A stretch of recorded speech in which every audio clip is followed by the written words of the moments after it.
वैसे यार ding dong का ये मैंगो और पीच फ्लेवर काफ़ी ज़्यादा कमाल का, अगर आप लोग च्युइंगम्स के अंदर इंटरेस्टेड हो तो आप लोग इसको बाय कर सकते हो।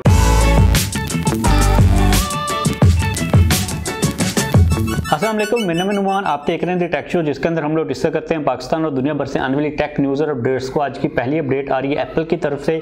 अभी रिसेंटली एप्पल ने iOS 14.2 की अपडेट को रोल आउट किया, जिसके बाद जिन लोगों ने उस अपडेट को इंस्टॉल किया, काफ़ी ज़्यादा पुराने आईफोन्स के अंदर बैटरी ड्रेन का काफ़ी बड़ा इशू आ गया है। रिपोर्ट ये किया जा रहा है कि iPhone 7, iPhone 8, iPhone 10, 10s, 10R, even के जो iPhone SE है 2020 वाला, उसकी जो बैटरी है काफ़ी ज़्यादा तेज़ी के साथ ड्रेन हो रही है। कुछ लोग ये चीज़ रिपोर्ट कर रहे हैं कि आधे घंटे के अंदर सिर्फ उनकी जो बैटरी है वो 50% से भी ज़्यादा ड्रॉप हो रही है।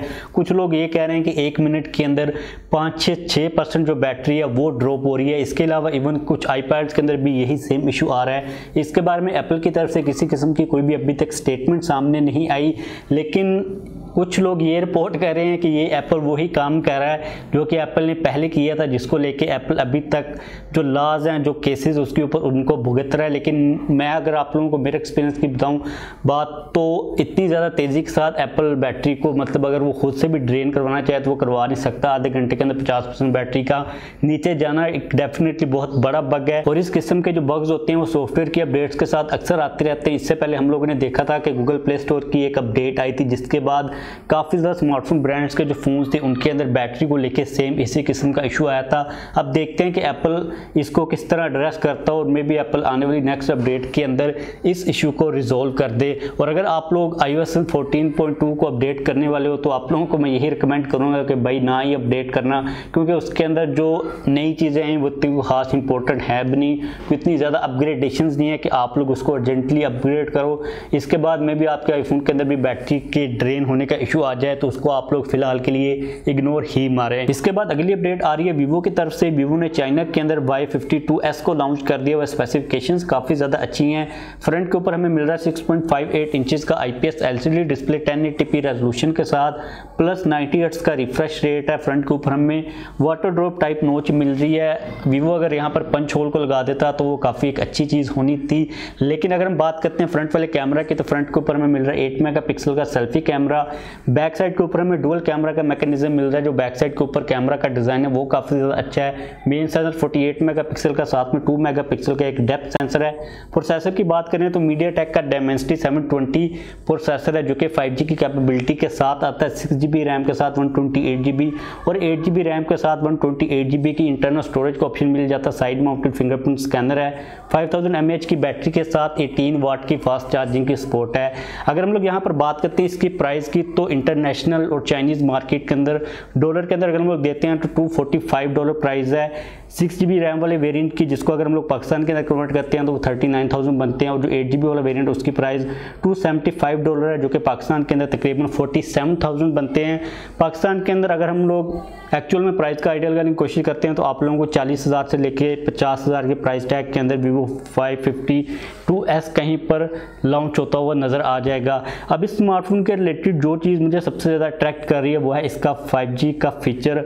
आप लोगों को मैंने पहले काफ़ी देर पहले कहा था कि 5G के आने से पहले स्मार्टफोन्स हमें तकरीबन 5G वाले 20 से 25,000 के प्राइस टैग के अंदर देखने को मिल जाएंगे। पिछले साल तक जो 5G का ऑप्शन था वो हमें हाई एंड फ्लैगशिप फोन्स के अंदर ही मिल रहा था। इस साल की अगर हम लोग बात करते हैं तो अभी 2020 ख़त्म नहीं हुआ और हमें जो स्मार्टफोन्स मिल रहे हैं 5G की कैपेबिलिटी के साथ वो 40,000 के प्राइस टैग के अराउंड कहीं पर वो ऑलरेडी आ चुके हुए हैं। और मुझे लगता है कि जब तक 5G आएगा, जो 5G वाले स्मार्टफोन्स होंगे वो हमें लोअर मिड रेंज 15 या फिर 16,000 के प्राइस टैग के अंदर भी देखने को मिल जाएंगे। तो ये चीज़ काफ़ी ज़्यादा अच्छी है कि कंपटीशन को देखते हुए जो प्रोसेसर्स वाली कंपनी है वो भी काफ़ी ज़्यादा आगे अपने आप को पुश कर रही हैं। और स्मार्टफोन कंपनीज़ का तो आप लोगों को ऑलरेडी पता है कि वो कितनी ज़्यादा तेज़ी के साथ मूव कर रही हैं। जहाँ तक बात है ViVo Y52s की लॉन्च की पाकिस्तान के अंदर, तो कोई अपडेट नहीं है। हम लोग उम्मीद कर सकते हैं कि 2020 के अंदर में भी फर्स्ट मंथ के अंदर ही पाकिस्तान की मार्केट के अंदर ये स्मार्टफोन आ जाए। इसके बाद अगली अपडेट यहाँ पर आ रही है Mi 11 के रिलेटेड अभी रिसेंटली मी 11 के केसेस की पिक्चर सामने आई है, जिसके बारे में ये चीज़ क्लेम की जा रही है कि ये मी 11 का डिज़ाइन है, लेकिन इस लीक का जो सोर्स है वो ट्रस्टेड नहीं है, मतलब हम लोग उसके ऊपर ट्रस्ट नहीं कर सकते।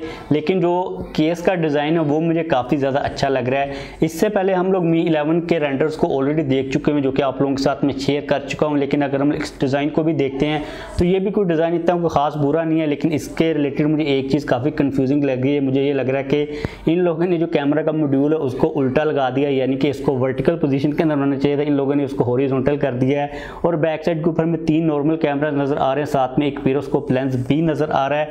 ये डिज़ाइन तो अच्छा है, लेकिन ये डिज़ाइन बेसिकली है नहीं। और इसके अलावा मी 11 अभी रिसेंटली 3C सर्टिफिकेशन के ऊपर भी लिस्ट हुआ है, जिसके अंदर बैटरीज का हमें पता चल रहा है कि 5000 mAh की हमें बैटरी मिलेगी, साथ में 55 वाट की फास्ट चार्जिंग की सपोर्ट मिल जाएगी। अब ये जो 55 वाट है ये सेम वही चार्जर है जो कि हम लोगों ने डिस्कस किया था कि Xiaomi ने इंट्रोड्यूस करवाया, और मैंने आप लोगों को कहा था कि 2020 के अंदर हमें Xiaomi के फोन्स के अंदर 55 वाट की फास्ट चार्जिंग की सपोर्ट मिलने वाली है।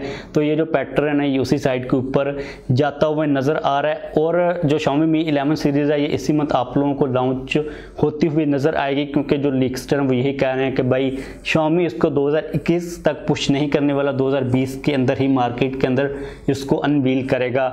अगली अपडेट आ रही है ओप्पो की तरफ से। अभी रिसेंटली ओप्पो के एक फोल्डेबल स्मार्टफोन के पेटेंट सामने आए हैं। इसके ऊपर देखकर ये हमें याद दिला रहा है सैमसंग Z Flip की, उसी से मिलता जुलता डिज़ाइन। हमें क्लैम्पशेल फोल्डिंग मैकेनिज्म यहाँ पर देखने को मिल जाएगा। फ्रंट के ऊपर हमें पंच होल मिल रहा है, बैक साइड के ऊपर किसी किस्म की कोई भी स्क्रीन नहीं है, जिसको मैं ढूंढने की कोशिश कर रहा था, लेकिन ये इनिशियल में भी रेंडर्स हो सकते हैं।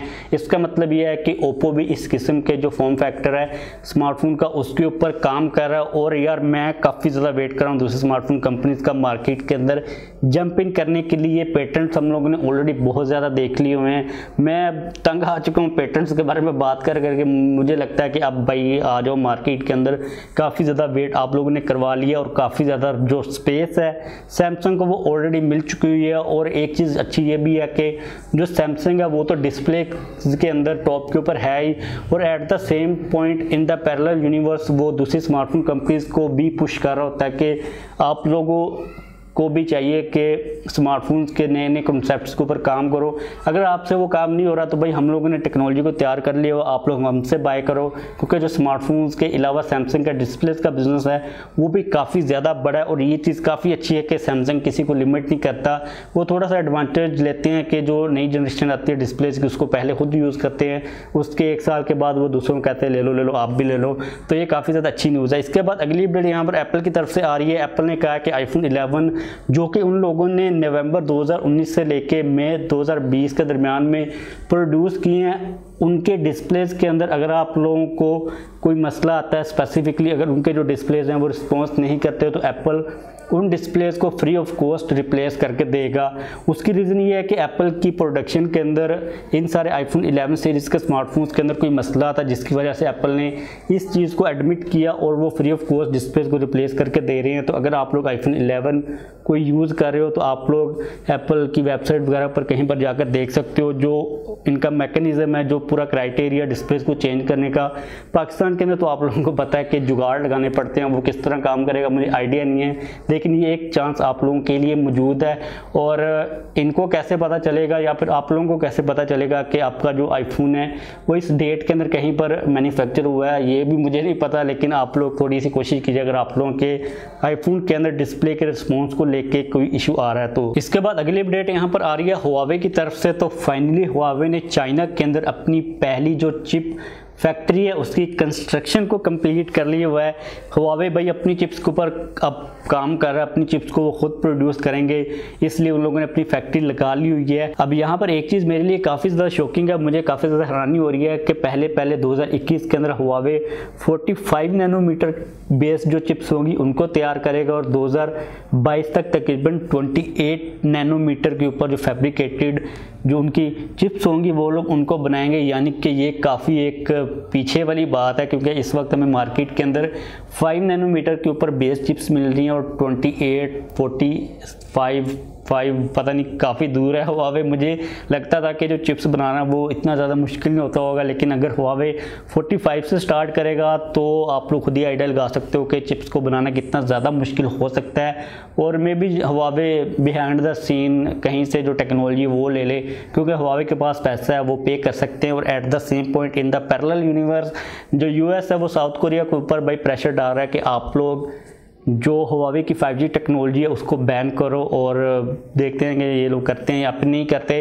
तो बस आज के लिए मेरे पास यही टेक न्यूज़ और अपडेट्स आ रही थी। वीडियो को ख़त्म करते हैं जाने से पहले अगर आपने अब तक वीडियो को लाइक नहीं किया तो लाइक कर दीजिए, और अगर आपने अब तक चैनल को सब्सक्राइब नहीं किया तो चैनल को भी सब्सक्राइब कर लीजिए।